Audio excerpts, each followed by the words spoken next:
Okay, put your hand up because I want to be in it. But it's your picture that came up. So when I mute it.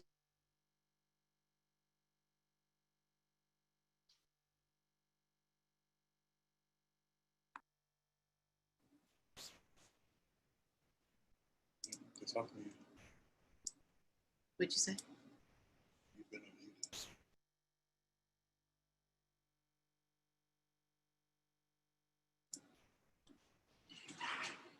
Oh, I did it again.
Tell me when.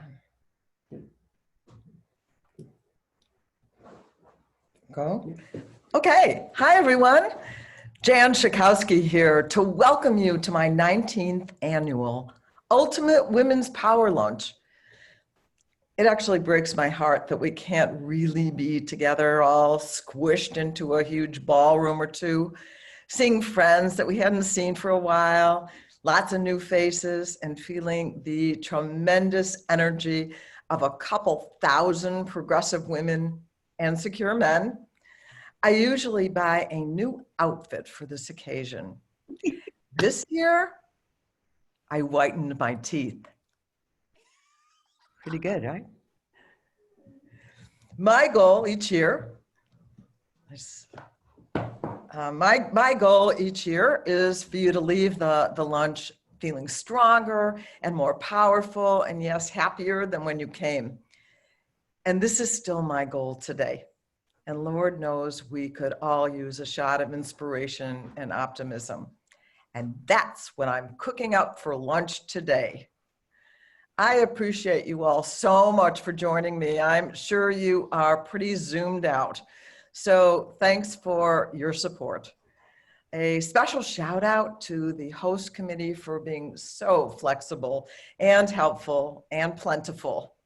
And a huge thank you to my amazing staff, the incredible Sarah Gersten, my finance director, Jackie Tuitt, her deputy, Ben Head, my political director, Jack McNeil, Tom Greenhaw, and New Blue Interactive, all of whom made this possible. I always want to thank the elected officials who have joined us. You need to know that these public servants, which I hope you saw on the slide, at every level, these public servants are working nonstop to address the suffering that so many of our constituents and communities are facing. It is not easy to take calls from adults who are weeping into the phone. It's tough out there. So here's the program for today. I will call on my two co-chairs of this year's lunch to each take a few minutes to greet you. Then I'll make some remarks. Next, you will hear from Betsy Dirksen Londrigan, our fabulous candidate for Congress from Springfield. Betsy will be followed by 6 Midwest women who are running for Congress. Don't worry. Rather than hearing speeches, you're going to see 30-second ads from each of their campaigns. And next, we're going to hear from our 3 very special guests who will give us their perspective on this unprecedented and challenging time. From the local perspective, you'll hear from our own Chicago Mayor, Lori Lightfoot. From the state perspective, my friend and former colleague, New Mexico Governor Michelle Lujan-Grisham. And I am so thrilled to say we will end with the next First Lady of the United States, Jill Biden. I swear I can hear you clapping. Here's the Nancy Pelosi clap. As we conclude, I'll say a few words about my precious friend and true American hero, John Lewis. So let's get started. I have 2 wonderful co-chairs, beginning with true Chicago power woman and friend, Jackie Robinson Ivey. And she is a senior vice president at the Chicago Northern Trust Company. At work and in the community, Jackie is a fierce advocate for fairness and equity, a powerful voice for racial justice, and a role model for young women and girls that says to them, you too can rise to the very top in the business community. So thank you, Jackie. Take it away. Thank you, Jan. Can you hear me? Oh, yes. Okay. Thank you, Congresswoman Schakowsky, and good afternoon, ladies, and the few brave men who have joined us. It would be just my luck that this year I'm honored to serve as co-host, and we'd be in the midst of a global pandemic that prevents me from being in the room where it happens, and I can't greet everyone with a big hello and a hug. But that said, I still greet all 1,000 plus of you with the same enthusiasm, albeit from my living room home office, the only place I've been for the last 4 months. We are truly living in unprecedented times and facing crises on multiple fronts, which have shaken the American people to their core. First, there's COVID. Oops. Sorry, trying to read from notes. First, there's COVID, which has devastated communities disproportionately and killed thousands of people. Second, there's the economic shutdown that has put so many businesses in dire straits. I'm so proud to work for the Northern Trust and be a part of a team committed to helping hardworking families and small businesses during these times. As announced in a press release on May 11th in response to the COVID pandemic and the economic pandemic, Northern is providing $100 million in low-cost funding to assist community development financial institutions, or CDFIs, as they provide loans to small businesses and not-for-profit organizations under the federal Paycheck Protection Program, just to name one of the many things that we're doing to help during this period. And then there's the civil unrest in the wake of the killings. I don't need to say the names, you already know them. Just know that it's been far too many Black and brown lives lost. We've left our nation anguished and outraged. There are many others, we just don't know who they are. And while all this is happening, we have an Oval Office who's more concerned about Black beans than Black or brown lives, which is why we are all so grateful to have our Jan in the nation's capital, fighting bravely for what's right. As Justice Ruth Bader Ginsburg said, fight for the things that you care about, but do it in a way that will encourage others to join you. Lead in a way for others to join you. Jan exemplifies this kind of collaborative leadership. I also want to give a major shout out to our local leaders, Governor J.B. Pritzker, Mayor Lori Lightfoot, and Cook County President Tony Preckwinkle. They've all led with courage and confidence. They've shown the country how to serve loyally and lead even in the midst of these most challenging times. I've been limited to a couple of minutes, which for those of you who know me is a task in and of itself. But that said, I will close by thanking you for being here with us virtually. And as we are quickly approaching November 3rd, I leave you with a quote by someone we all know and admire. Since the birth of our nation, no other right has been more important than having the right to vote. Unfortunately, as history has shown, the denial of this right to minorities is a scar on our system of democracy. That is a direct quote from none other than our own Jan Schakowsky. If you do nothing between now and November 3rd, I beg you to get in some good trouble, as our beloved John Lewis would say, and please encourage 10 people to register to exercise your right to vote. That's why John Lewis was beaten in Selma, and that's why Jan fights in Washington against incredible odds to ensure that that our children don't have to fight for the same challenges of racism, sexism, and determination that our grandparents did. Thank you, and let's have a great event. Oh, thank you so much, Jackie. I really appreciate it.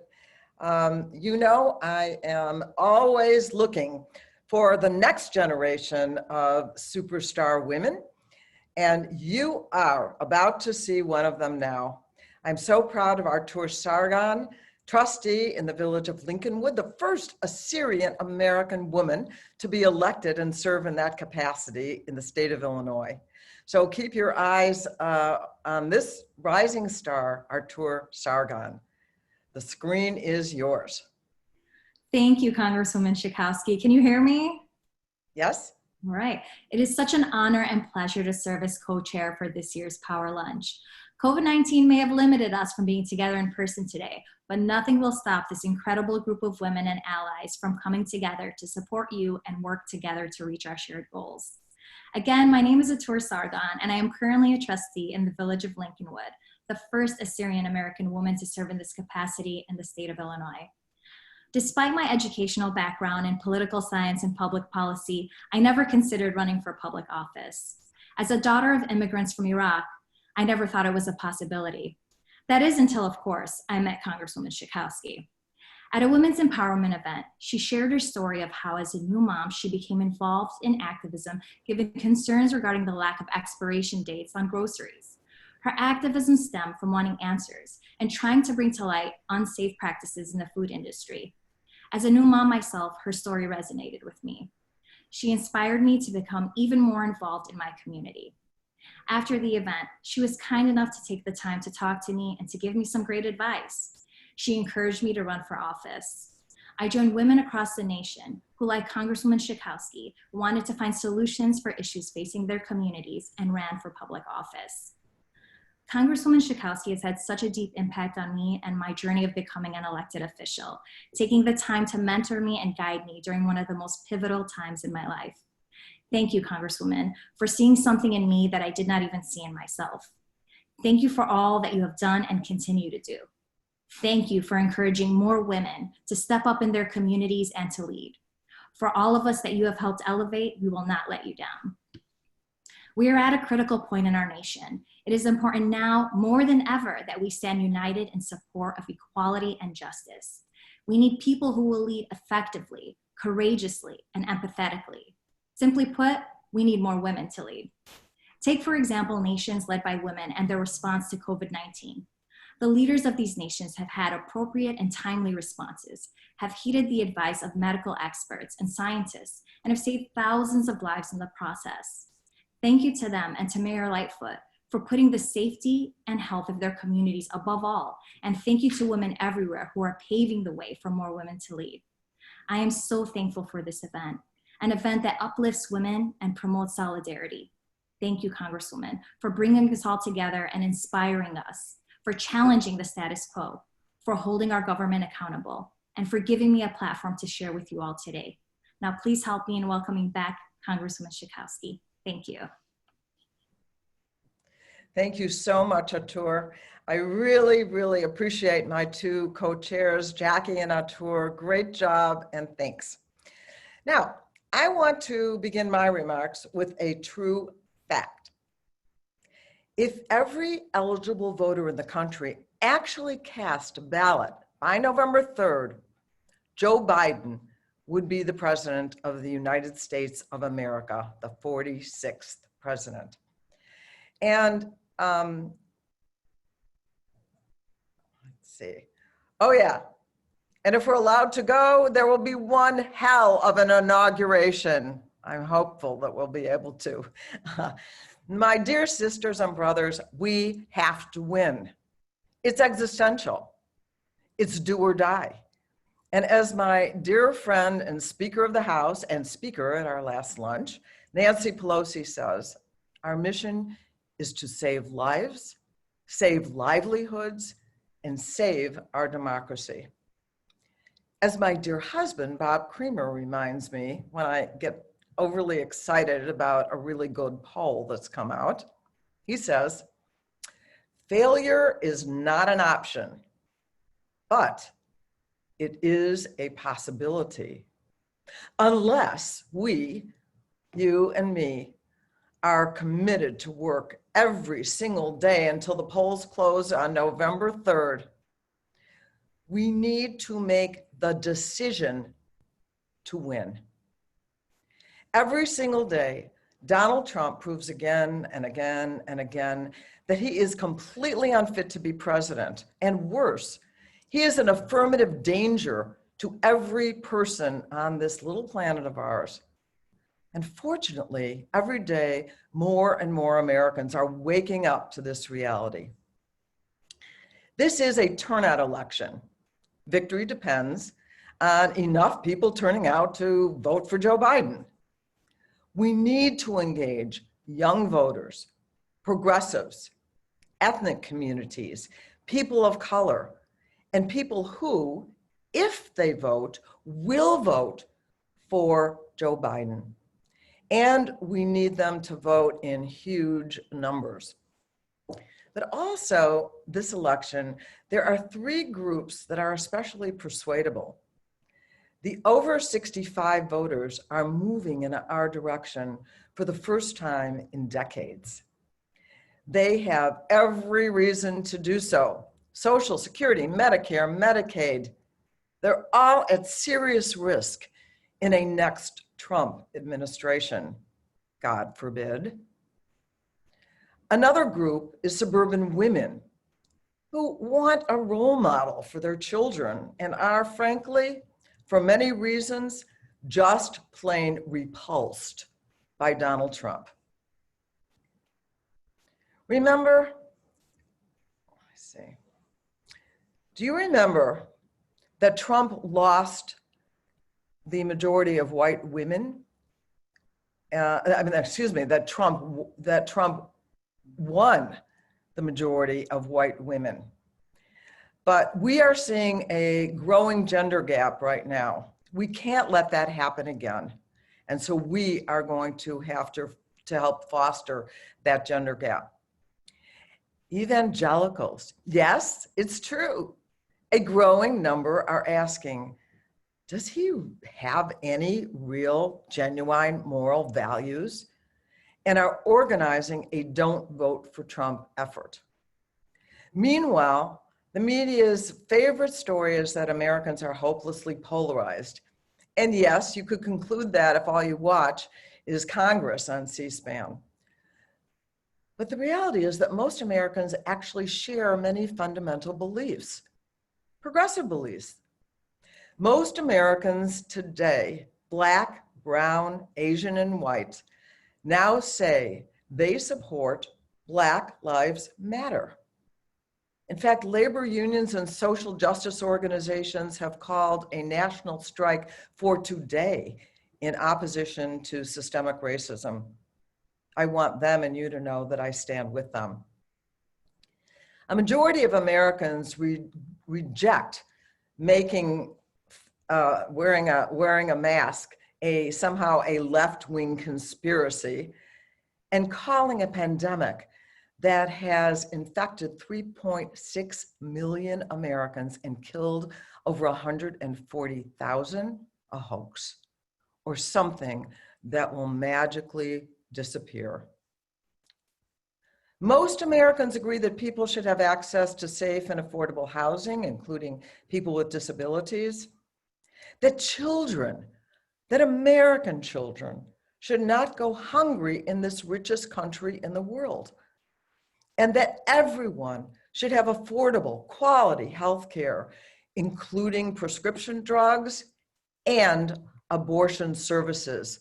We are a pro-choice nation. Americans are horrified by an immigration system that separates children from their parents and holds desperate refugees in cages. I have seen them. I've been to the border several times and seen that happen. As a first-generation American myself, I know that immigrants have made America great in every generation. Donald Trump should know better. After all, 2 of his 3 wives are immigrants. Shame on him. Americans think anyone who works for a living, works full-time for a living particularly, should not have to live in poverty. Have you noticed that among officially designated essential workers, there is not a single CEO or hedge fund managers in the bunch? No. The essential workers that we need in a crisis are, for example, the nursing home workers, mostly women of color. They get up every day and go to work where they too often don't have enough safety equipment to protect themselves and the residents from the virus. Essential workers bag our groceries, stock our shelves. They take the bus to work or drive the bus and deliver our mail 6 days a week. Yes, essential workers are often among the lowest paid and fired if they try to form a union. The planet is sizzling in the hottest year yet, and Trump calls climate change a hoax, aimed somehow at him. You probably noticed that he thinks that everything is always about him. But most Americans believe the science. And thank goodness for the young activists who are organizing for a green economy and for environmental justice. Our young people are also leading the way to challenge the gun culture because they don't want to die in their schools or get shot while inside their homes or at the hands of the police. And for all these Americans who share those beliefs, as well as the struggles and the fears, we offer them a truly good and decent and highly competent choice. A man of great compassion and empathy, a human being who is a role model for our children. We offer them and America Joe Biden. Thunderous applause. And because Joe Biden, and besides Joe Biden being a mensch, which we know he is, we have in Joe Biden someone who actually knows what he's talking about, someone who actually reads and listens to intelligence briefings, someone who has been a leader in international cooperation and diplomacy, and won't just walk away from the World Health Organization or the Iran deal or threaten NATO or call COVID-19 the Kung flu or ever suggest that we try ingesting bleach. What's remarkable to me is the almost total silence of the Republicans, especially the senators.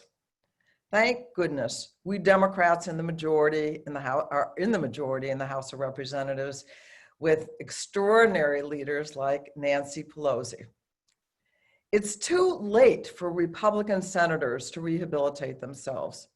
We just have to beat them. And hopefully, before every judge is an unqualified right-winger appointed for life. And this would be a good time to remember and to remind ourselves that it can't hurt to say a prayer every day for Ruth Bader Ginsburg's strength, resilience, and determination. These Republicans are on the wrong side of history. To win the Senate, we need to elect a net 4 more Democrats, as well as fight to keep Alabama Senator Doug Jones. The 5 senators considered the most vulnerable are, in Arizona, Martha McSally, in Colorado, Cory Gardner, in Maine, Susan Collins, in Montana, Steve Daines, and in North Carolina, Tom Tillis. Another 4 senators are considered next most vulnerable, and they are, in Georgia, David Perdue, and also, I don't have the right name here. What's her name? Kelly Lightfoot. Kelly Loeffler, there we go, who was the appointed senator. And in Iowa, we have Joni Ernst, and then an open seat in Kansas. Did I miss someone? No, got them all, okay. And I'm absolutely not going to be giving up on beating Mitch McConnell in Kentucky with Amy McGrath, or Lindsey Graham in South Carolina with my friend, Jamie Harrison. This, my friends, is our moment. This is the moment for transformational change. It started with the Women's March after Trump's pathetic inauguration, and it includes the nationwide, even worldwide march for racial justice. We can make the difference. And never mind the good polls, forget it. We fell for that last time, and what did we get? We got Donald Trump. The Republicans' only path to victory is to suppress the vote and they will use every trick in the book and invent some new ones to do it. They are shameless. So what are we going to do about it? What are you going to do about it? How are you and I going to flip the Senate, expand our majority in the US House, elect Democrats up and down the ballot, and make Joe Biden president of the United States of America? I think the most important thing of all is to create a bandwagon so big and brilliant that everyone wants to jump on. We have to make it unthinkable to not vote. We need to make it clear that friends don't let friends not vote for Joe Biden. In this election, voting is not just the right thing to do. It is our patriotic duty to our country, to our families, and to the future of humanity to vote. We all have to behave as if this election hangs on what we do, each of us personally, and it may. That our lives depend on it, and they might. So there's enough things for you to do to keep you busy full-time, which would be awesome, if you can do it, or part-time, if you will. You can make phone calls or texts, that's newish, into Illinois districts for candidates or incumbents that need help. You can reach voters in any state or district in the country. Here in Illinois, you can help pass the fair tax and end our state's unfair tax, our flat tax, that makes everyone, regardless of income, pay the same tax rate. The fair tax requires the rich to pay their fair share and almost everyone else to pay less. It's on the ballot in November, and we need you to endorse the fair tax. You can do it by going to the link that's in the chat. And if you, like me, are not sure what the words link in the chat actually means, just call me and we'll get it straightened out. My team will be contacting voters to help them understand and then encourage them to vote by mail. And when I go back to Washington today, we will be working to pass a law that makes vote by mail available to everyone, everywhere. We are holding organizational trainings, organizer trainings, in order to help you mobilize your own networks. We are recruiting online fact correctors, message amplifiers, and influencers to correct lies that you might see on the internet and make sure people actually hear the truth. And that should be fun. When it comes to social media, we need to dominate the battle space. And you can do it with your own list of contacts. I bet if you added up the contacts of the 1,100 of you on Zoom here, we could reach literally hundreds of thousands of voters across America. Now, we lost the Electoral College in 2016 because we lost Michigan, Pennsylvania, and Wisconsin by a total of only 77,744 votes combined in all 3 states. We can win this. What we also really need, I mean really need, are healthy, well-trained election judges to ensure that votes are counted accurately and fairly on election day.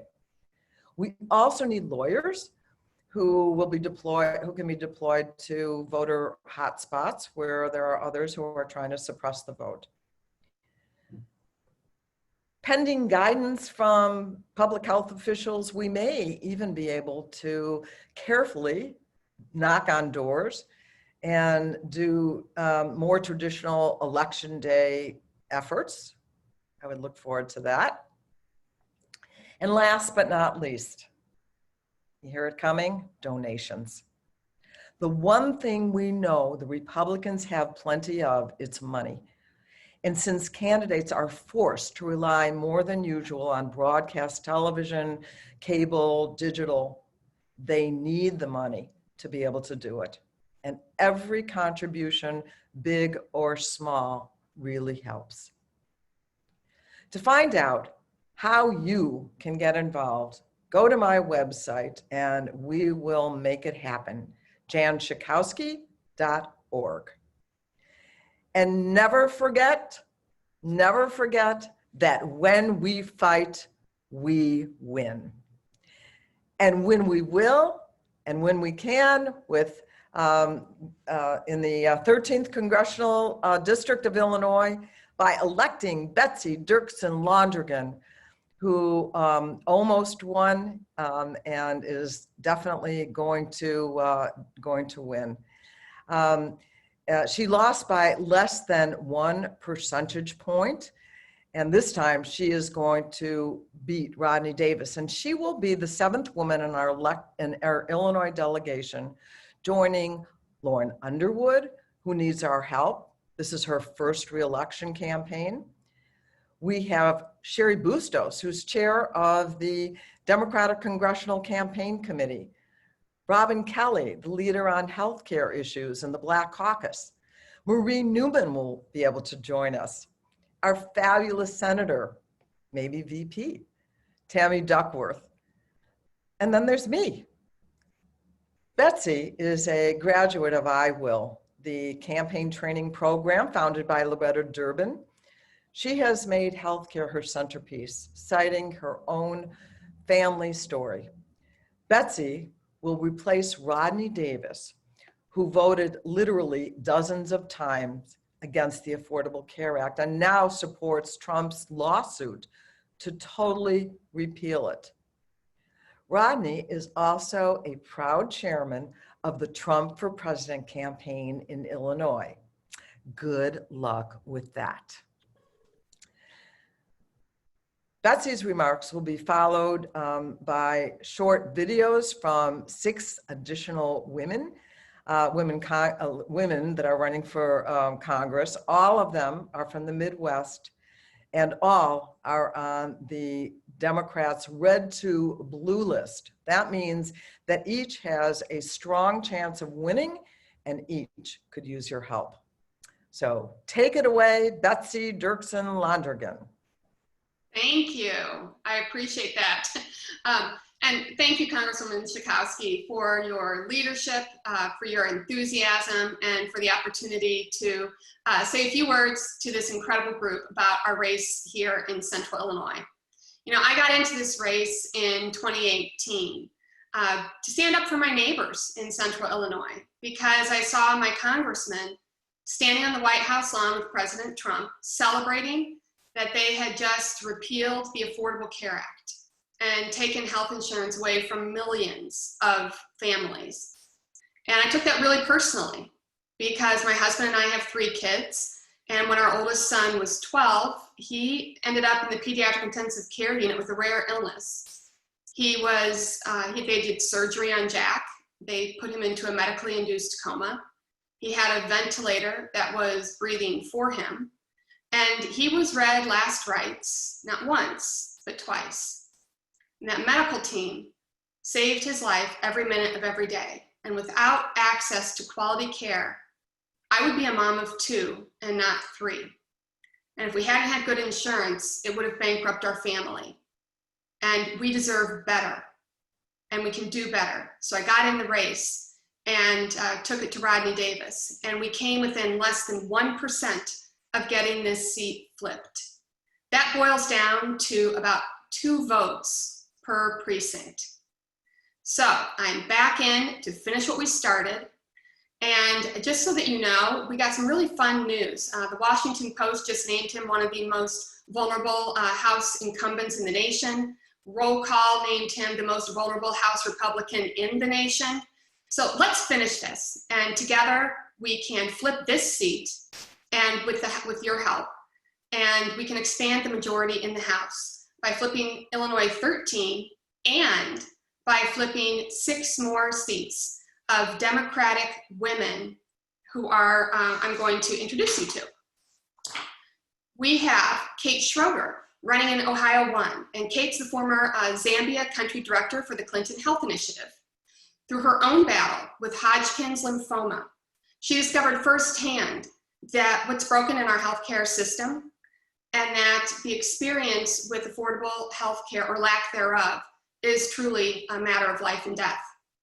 We have Cara Eastman, who is running in Nebraska too.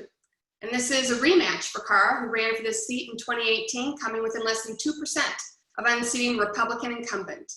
She's a nonprofit leader and small business owner who wants to make sure that everyone can live their best life. Rita Hart in Iowa too. Rita is a lifelong Iowan, farmer and 20-year educator. She was raised by a mom who could only speak in whispers. And she believes that every voice, no matter how loud or soft, matters. Jill Shoup, Missouri too. Jill's a former state rep and current state senator who's committed to working across the aisle to solve issues families deal with every day. Christina Hale in Indiana 5. She's a nonprofit leader and former state rep who has a reputation for getting good things done in her community. And she is ready to get to work addressing the priorities of Hoosiers in her district. And finally, we have Hillary Scholten in Michigan 3. Her experience working with homeless families, advocating for the rights of working families, have prepared Hillary to go to Congress and deliver for her West Michigan district. So now, meet the Midwestern women who are going to turn it Democrat blue.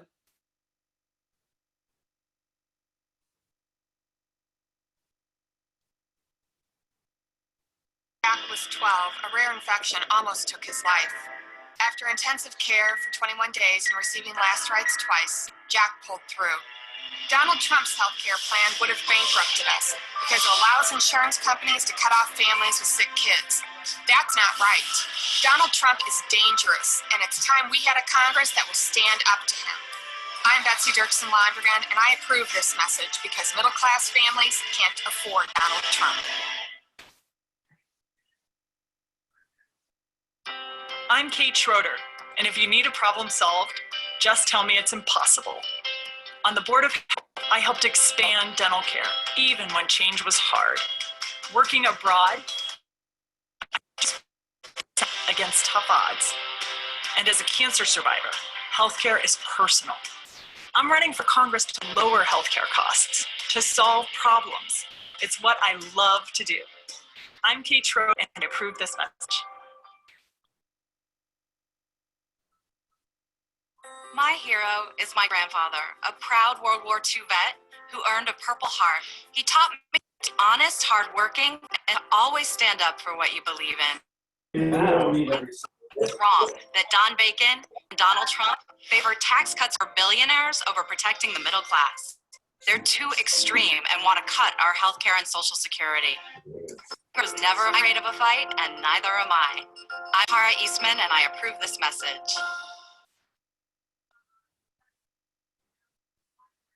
Hi everyone, I'm Rita Hart. I'm getting ready to plant, and we're also planting the seeds for a campaign for the United States Congress. I understand the issues that rural Iowans face because this is where I live and this is what we do. Sure that Iowa works for all of us, rural, urban, Republican, Democrat. We're starting a grassroots campaign, one step at a time, town by town, neighborhood by neighborhood, farm by farm. Let's do it together. Okay.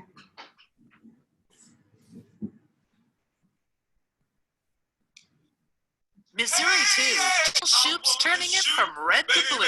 Meet Jill Shoup. Her service on our local school board led her to the state senate, where she fights for middle-class families. The numbers are on Jill's side. It's a suburban seat that both Claire McCaskill and Nicole Galloway won in 2018. The issues are on Jill's side. Healthcare is the most important issue, and Ann Wagner has voted to repeal and dismantle Obamacare. Jill believes in affordable healthcare for everyone and has fought to keep the last abortion provider provider in Missouri open. The money is on Jill's side. She's raised over $1.9 million from more than 7,000 individual donors. And this guy, Ann Wagner, is on his side, voting with him 95% of the time. Jill Shoup. With your help, she'll flip Missouri too from red to blue.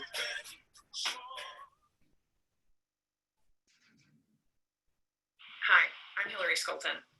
I proudly served the Justice Department for President Obama. But when Donald Trump was elected, I took a stand and left, rather than implement an agenda of division and hate. Back home in West Michigan, I've been fighting for the people as a civil rights attorney. This is one of the most consequential elections in a generation. That's why I'm running for Congress. Last year, we elected incredible women leaders, from Governor Whitmer to dynamic new members of Congress. I'm ready to join them as the first woman and mother ever to hold this seat. This is the year. I hope you'll join me.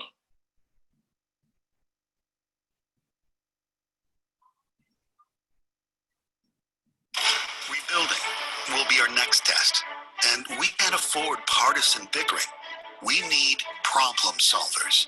In the legislature, Christina Hale passed 60 bills, all with bipartisan support, including laws to protect children and create new job opportunities. Now, Christina's focused on lowering healthcare costs and getting Hoosiers back on the job, leaving no one behind. I'm Christina Hale, and I approve this message. Okay, we're back. Those are fun to watch, aren't they?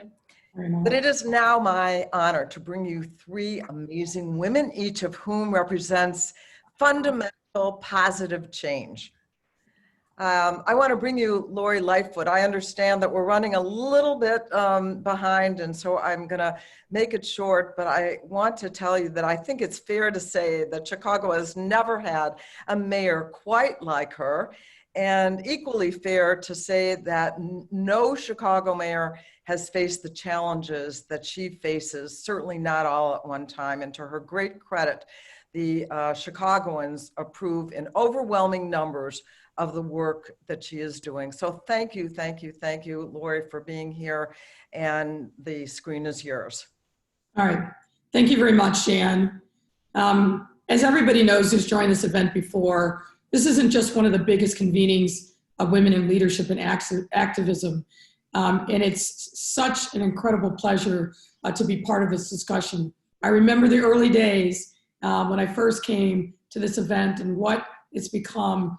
And what I particularly appreciated, Jan, is you providing a platform for other women who are running, who need the support. So thank you very much, and it's my pleasure to be here.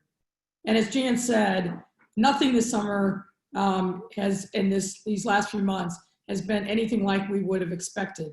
But we're doing great in Chicago because of the tremendous spirit and resiliency of people here in the city. And tough as times are, Chicago has really become, unfortunately, the target of Trump's rage and lunacy. You've seen in the last week in particular that he and his press secretary on a daily basis are trying to bait and demean our great city. And as I said last week, I'm not having it. We are going to push back, and we are going to fight. We are going to do everything that we can to make sure that the nation understands the greatness of our city, the greatness of our people. And of course, like every jurisdiction, we have our challenges. But what we need is leadership that will bring people together. What we need is leadership that will sincerely reach out their hand and ask, how can we be helpful? And not demonize and terrorize us with the threat of secret federal agents coming into our city. We're not going to stand for that. We're not going to put up with that. And if he even thinks about happening that, I can guarantee you, friends, we will see him in court. We remain in welcoming the city, despite the relentless attempts by ICE and the Trump administration to get the Chicago Police Department to cooperate in harassing, terrorizing, and detaining, and yes, deporting our residents. We all know that standing with our immigrant and refugee communities is the only moral choice. And we will continue to do just that. We've declined the White House offers to militarily occupy our city in this great time of tension and difficulty. We've rejected the White House pressure to open up wide our city in the time of this pandemic. Look at how well that's turned out for states like Florida and Georgia and Texas and across the Southeast. We're not doing that here in Chicago. We are going to continue to be smart, data-driven, following the public health guidance, and not doing anything that would endanger or put the lives of our residents at risk. We're not going to follow the Trump doctrine. We're going to follow the science. And yes, sometimes this makes people angry, and I get it. But we have to do what we believe is in the best interest of our residents to make sure that we continue to see a downward trajectory in our cases. I'd love nothing more to have a summer where it felt like the summer of 2019 or any previous summer, but that's not the reality of where we are. And we've got to stay steady. We've got to adhere to the public health guidance that brought us this far, social distancing, making sure that we are wearing face coverings in public. And there, thank you, Jan, on cue, and make sure that we are being smart about how we're engaging with other people. The one thing that we know from this pandemic is it does not discriminate. It is ruthless in attacking any kind of vulnerabilities. And we've got to make sure that we adhere to the public guidance, and we'll do that. Now, Jan has said this, and I agree. We are facing, I think, one of the most consequential elections in our lifetime, up and down the ballot. Now, while in Chicago and Illinois, we are mostly in a big blue bubble, there are important races up and down the ballot. We have to show up and make sure that our voices are heard. Now, the first way that we need to do that is to make sure that everyone fills out the census and that we are counted. That is critically important to make sure that we get the federal resources that we deserve in our city to help support our infrastructure, our roads, our bridges, our schools, our parks, our libraries. All of those things have federal funding, and if we aren't counted, then we are ceding our power and resources to someone else. And the same with voting. Please, friends, make sure you are registered and that you do vote. And as Jan said, absolutely, we need to do everything that we can to get Joe Biden over the threshold here in Chicago, here in Illinois, but also we need you to get active and involved in neighboring states like Wisconsin. We need to make sure that we turn that state around and bring home a victory for Joe Biden in this 2020 election. We also need to make sure that we stay focused. You know, there's going to be a lot that happens between now and November. Donald Trump isn't giving up the White House without a fight, and he is pulling out all the stops. Every low blow that you could think about, every low blow that you could imagine, get ready for it, folks, because it's coming. But we can't be deterred. We need to be focused and determined to make sure that we turn out, that we provide funding and resources to the candidates that need it, and that we're doing our part to get people over the threshold. And for those people who say elections don't matter, remind them of what the last 4 years have been. Donald Trump gives us daily evidence of his failed leadership that truly, truly has cost people lives.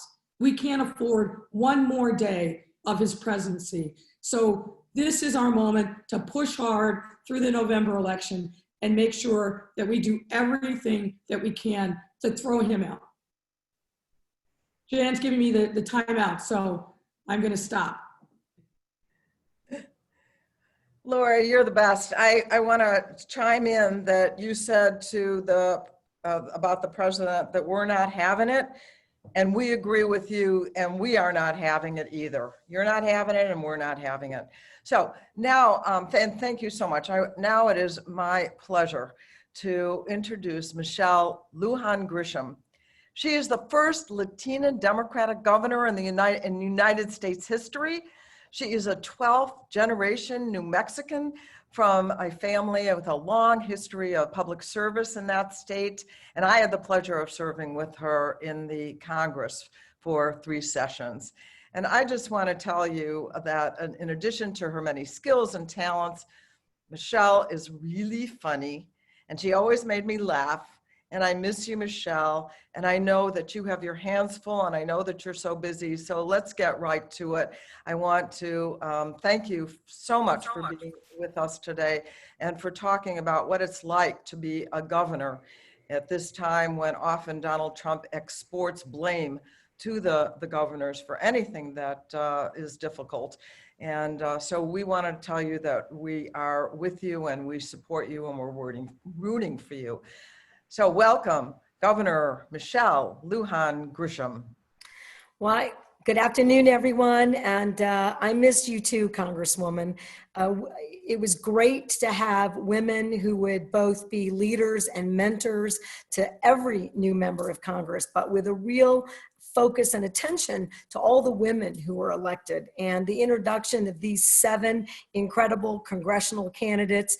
It was exciting for me to see all of them talk about the economy and healthcare, making sure that you're putting the families of each of our districts and states first, which is not an issue that has been addressed productively, fairly, kindly, or equitably in the Trump administration. I'm going to do one other non-COVID issue, and that is I really miss working directly with leaders like Congresswoman Schakowsky on any number of issues related to healthcare, but including long-term care. And she's not going to tell you, but I'm going to, that we haven't done, even scratched the surface. While we fight to protect Social Security and veterans benefits, we aren't doing enough for caregivers. Jan has led that fight in Congress year after year, and she was instrumental in helping me pass my legacy piece of legislation while I was a member of Congress. And it's a national service program modeled after the Peace Corps that would recruit individuals to be caregivers and supporters to older persons, disabled persons, and give family caregivers the kind of support, eyes and ears and breaks, and the respectful companionship that our loved ones both need and deserve. And I'm very excited about that. That program is called Care Corps. Now, Congresswoman, I just want you to know, I'm expecting New Mexico to get the first grant, not Illinois, or maybe we could share it and do a little best practice work.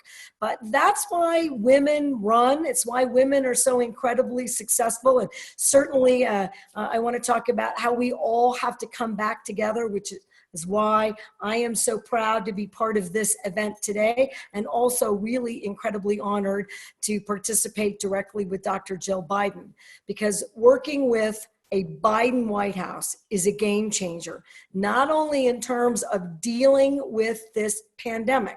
We have an international, worldwide crisis that is going to take incredible, spectacular, focused leadership. And every governor, including me, is desperate for that leadership, because you cannot address or fight this pandemic on an island. We are all in it together. This virus moves and travels, and every draconian effort, every lack of leadership, every time I'm told to compete with every other state for testing supplies and strategies and PPE, where our hospitals are fighting against hospitals in another state, in Texas, in Arizona, in Colorado, is another day where we're going to lose this battle, and we're not then focusing on any of the other issues that require our immediate attention. How do you deal with a pandemic? You have a national strategy. How do you make sure that you save lives? You have a national strategy, real leadership.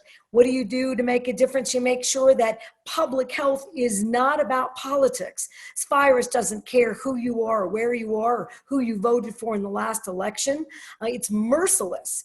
So I need an environment where I can focus on the science and the public health issues by not having the divisive nature. I couldn't imagine being in a situation today where I'm fighting the politics of wearing face coverings, or if I can get New Mexico to 80%, we were one of the first states to mandate face coverings and masks, and now we're having to do real enforcement, which moves our police officers away from areas where we ought to be building race relations, having community policing conversations, and engaging in a whole new way that's about dignity and respect and solving problems. And we don't get to do that. So I'm going to do one more thing. Imagine the most powerful country in the world, the richest country in the world, where 4% of the world's population, and yet 25% of the infections caused by this pandemic, COVID, are in the United States. It is a complete failure at the national level. Now, New Mexico is doing fairly well under the circumstances, right? We're third in the nation for testing. We are engaging in very robust contact tracing.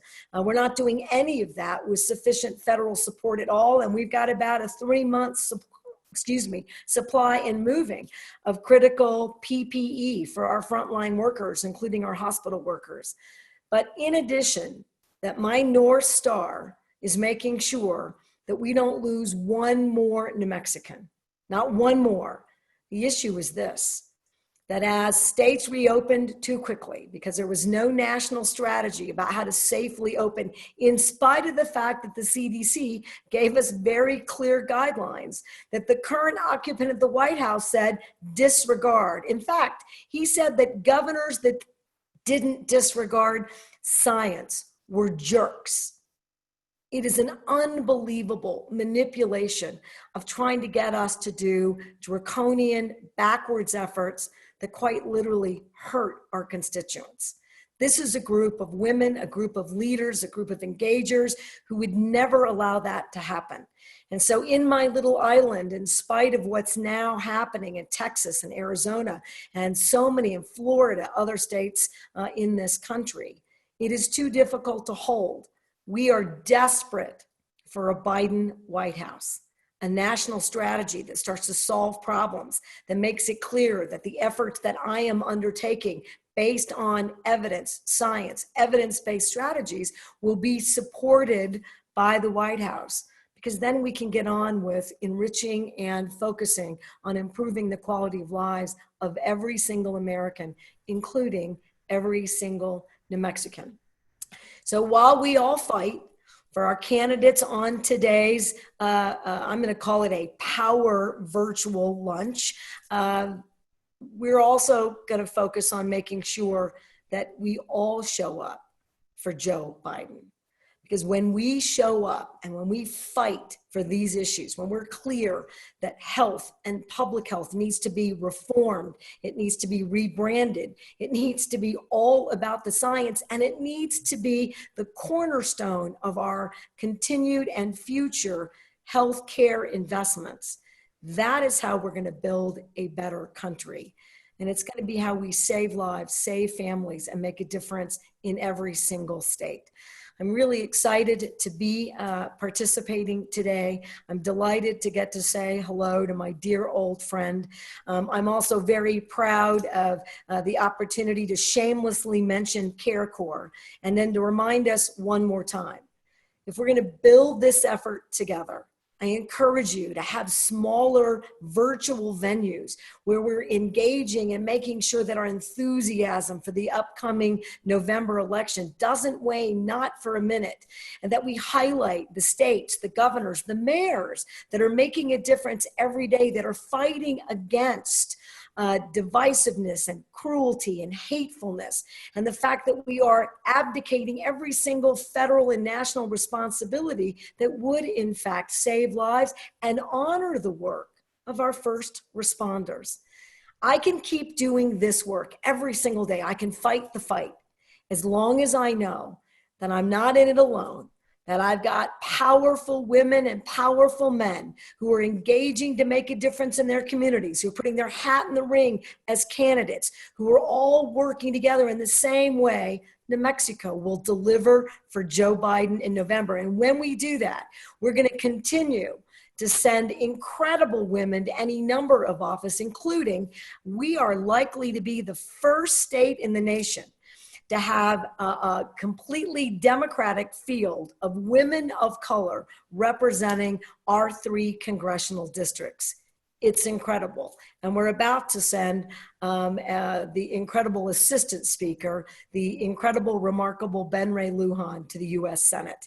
So you're gonna get some incredible help, Congresswoman, and we're gonna do some amazing things. And you know, if we have a strong public health system that is clear about making a difference in this pandemic, think about the differences we're going to make for our retirees and older Americans in so many productive ways. I can't wait to see you directly and in person and to lobby these issues directly on in the halls of Congress. And just know this, you can count on New Mexico. Thank you very much, Congresswoman. Oh, thank you so much. Really, really appreciate it.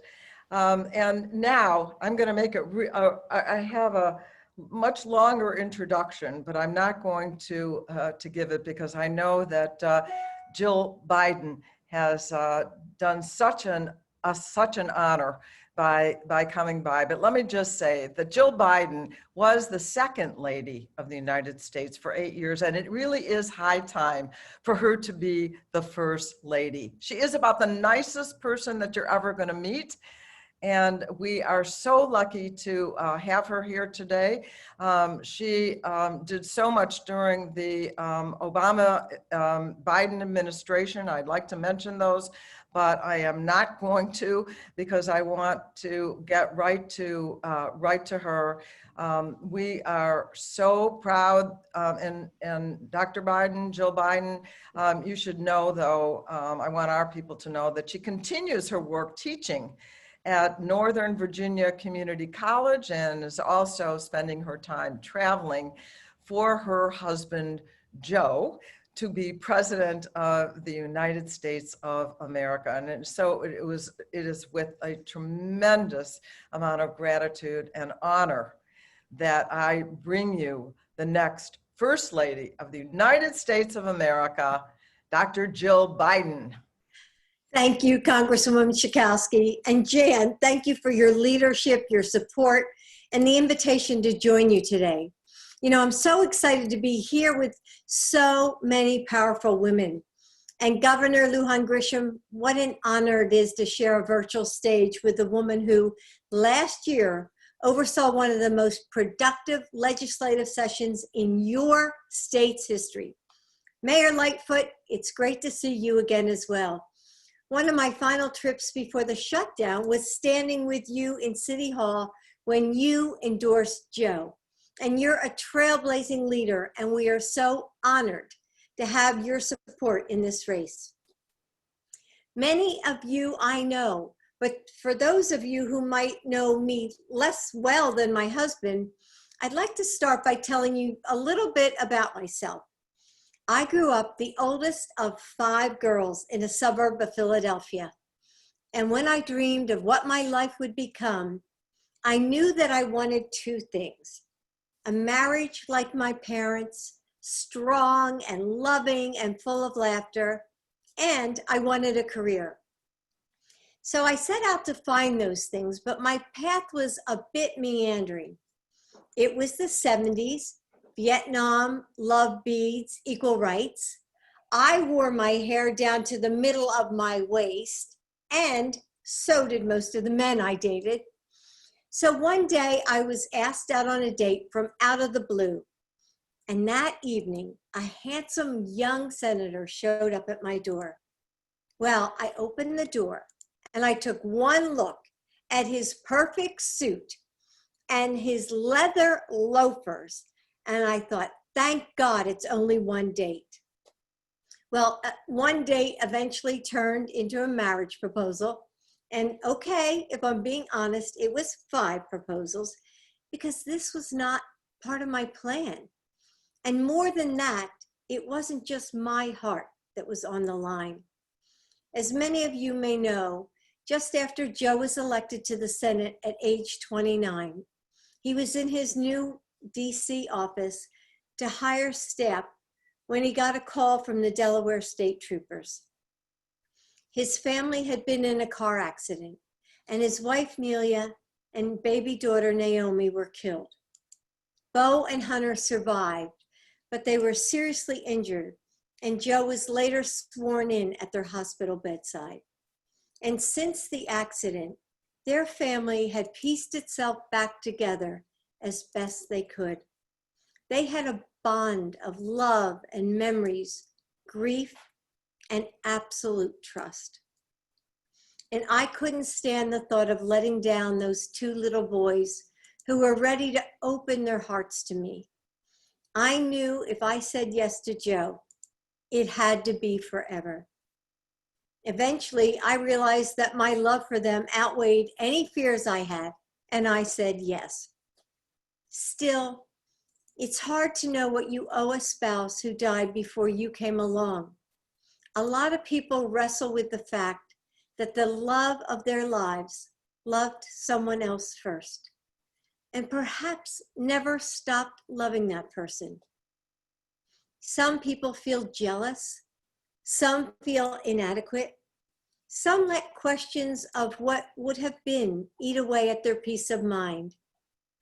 But from the beginning, Joe made it clear that there was room in his heart for both of us. And I knew that if he could love Nelia as deeply as he did, then maybe I could be loved that completely too. Joe's mom used to say, God never gives us a cross too heavy to carry. And I saw him live out that faith. Over the years, I've been continually inspired by his resilience and optimism. He has an unshakable hope in our future and in our country. And that hope has never been stronger than now.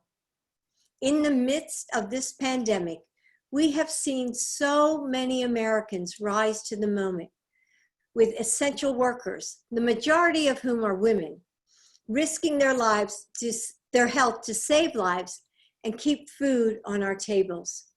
We've seen people sewing masks and hosting food drives. We're finding new ways to connect with each other and support each other.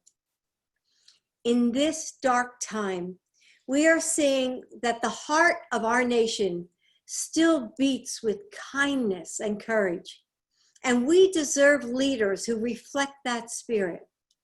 Our futures are at stake. We need a plan to make sure that child care providers and schools are safe so that we can send our kids there. We need to defend a woman's right to make decisions for herself and protect and build on the Affordable Care Act so everyone can get the care that they need. We need to not only repair our devastated economy, but also reimagine something new, build back better than before. Now is the time for strong voices and courage. Now is the time for women like Jan Schakowsky, who has spent her career fearlessly giving voice to so many. Jan, from healthcare to climate justice to LGBTQ rights to women's rights, you have been on the forefront of progress. And now is the time for leaders like Betsy Durkin-Londrigan and all the other amazing women we saw today. You all are our future. And now is the time for Joe Biden. Joe has spent his career fighting for us, for our health care, our safety, our paychecks, our rights, and our families. He wrote the Violence Against Women Act when his colleagues in the Senate told him that domestic violence was a private family matter. He took on the NRA twice, and he won twice. And he joined the historic effort to enact the Lilly Ledbetter Act. And he's still working today to invest in schools and pay teachers what they deserve, to strengthen the Affordable Care Act, and to provide the steady leadership we need to build back better than before. Right now, every day feels like a battle for women across this country. Essential workers are trying to figure out Who will take care of their kids? Remote workers are trying to do their job while overseeing remote learning. Many have lost their jobs. Many have lost their loved ones. We need help. All around us, we're being reminded that the presidency is about having the forethought to prepare for the worst, the backbone to lead through chaos, the character to move through politics and one's self-interest, to do what is right for the entire country. And that's Joe Biden. But he and all of the candidates we saw today need your help. Women are powerful. We invest in our families. We lift up our communities and we win elections. Women elected Barack Obama and Joe Biden in 2008. Women turned the U.S. House of Representatives blue in 2018, bringing in a historically diverse congressional class. And women are going to put Joe Biden in the White House in 2020. When we speak up and get to work, we will win. So join us. Get involved by making phone calls or texting. Join Women for Biden at joe.link/women. Like so many, I was heartbroken to lose John Lewis this weekend. But his legacy to us is a clarion call for good trouble. He left us with words that should shape our lives. Quote, be hopeful, be optimistic. Our struggle is not the struggle of a day, a week, a month, or a year. It is the struggle of a lifetime, end quote. We will keep his fight alive. We will hold on to optimism. We will vote and we will win. So I want to thank you all for being here today and being a part of this moment. Thank you for supporting each other and lifting up your communities. And thank you for your faith in an idea that's bigger than all of us. And that is that we can build a better world if we do it together. Thank you. Oh, wow. I can't begin to tell you, Jill, how wonderful, how personal, and yet political, how beautiful your story about choosing Joe. I think it reinforces why we all have to choose Joe. There's so many reasons. You know that the Republicans in the Senate have not reauthorized the Violence Against Women Act that Joe brought us and saved so many lives. You know that, well, we just have to, we have to join you. I'm looking here, I've got, it's joe.link.women if you want to join that fight. And of course, we're all going to do absolutely everything that we can do to make sure that your husband is our president of the United States and that you are indeed the first lady of the land. And I'm just so incredibly moved and grateful for you. Thank you, Jill. Thanks, Jan. Thank you. Oh, wow. Well, one of the greatest honors of my life has been to serve alongside civil rights icon John Lewis in the House of Representatives. He was my friend. And I know that there are literally thousands of people who say the same thing, and they would all be right, because John Lewis loved people. We were his friends. We were his co-workers. But he loved every child that came and talked to him, and he gave them the time of maybe of their lives. It was just amazing individual. I also, by the way, had the same quote, but I wanted to tell you what John and I did together. There's some pictures that you've seen over the weekend where I was among those that sat down on the floor next to John Lewis when we were protesting gun violence and wanted to get something done, which unfortunately we didn't, but it helped to really spark the movement for gun violence. And we are going to win. And when Joe Biden is president of the United States, we'll be able to do something about gun violence. So that was quite a remarkable thing for us to do, but who could do better than do a sit down than John Lewis? He's the expert. And then my husband, Bob, and I have gone 3 times on the pilgrimage across the Edmund Pettus Bridge, which we think may be renamed, we hope, for John Lewis. A pilgrimage he did every year to mark Bloody Sunday, when he was nearly killed by the state troopers. And so he was also absolutely the bravest person that I have ever met. He did not pull back. And finally, John and I got arrested together. It had to do with some really bad immigration legislation. And so I just wanted to also end with a quote, and I had chosen the same one. I think it's worth repeating as we leave. Do not get lost in a sea of despair. Be hopeful, be optimistic. Our struggle is not the struggle of a day, a week, a month, a year. It is the struggle of a lifetime. Never, ever be afraid. Make some noise. Get in trouble. Good trouble. Necessary trouble.